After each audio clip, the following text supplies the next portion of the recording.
Semakin berkelas, menembus batas kepuasan berkendara. All New Honda PCX, the ultimate excellence. Menjadi opsi untuk bisa memecah kebuntuan dengan visi bermainnya, menopang Alex Tank di lini depan.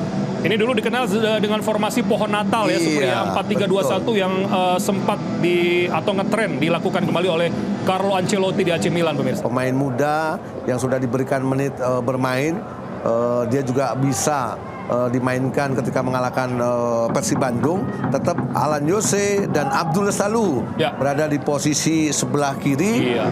Kick off yang pertama akan segera dimulai, pemirsa, dan ini dia cetak gol. Apa yang terjadi?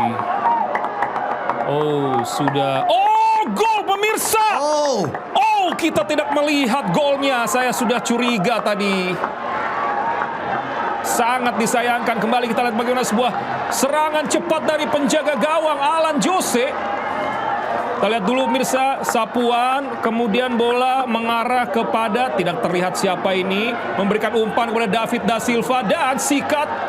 Oh, dingin sekali David da Silva. Masuk, pemirsa. Malut United unggul. Sebuah finishing berkelas dari David da Silva. Gol 1-0 untuk Malut United dari Taufik Rustam rupanya, Supri. Oh, bahaya, pemirsa, mengarah kepada Ciro Alves.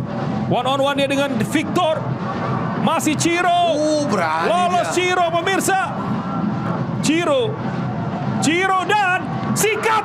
Oh, hampir lagi, pemirsa. Luar biasa memang Ciro. Kemudian eksekusi dari David da Silva. Rizky Eka masih kejar bola lagi. Rizky Eka di sana, pemirsa, dibangun oleh dua pemain. Rizky Eka masuk ke dalam dan pelanggaran, pemirsa.